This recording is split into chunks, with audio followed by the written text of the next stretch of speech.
मुस्तफ़ा मुझे शहर मक्का की कसम, ये तर्जमा है। लेकिन अगर हम ला उक़सिमु के अंदर लाम को ज़ायदा बनाएं तो फिर तर्जमा क्या बनेगा?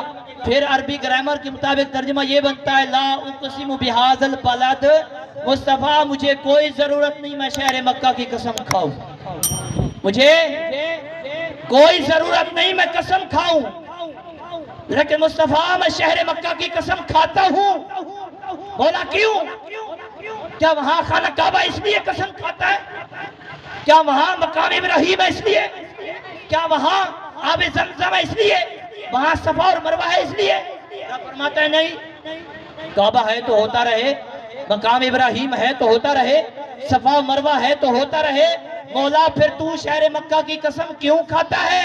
रब फरमाता है मुस्तफ़ा इसलिए कसम खाता हूं तू जो शहर मक्का में रहता है, सुभान अल्लाह, सुभान अल्लाह। तू जो शहर मक्का में रहता है।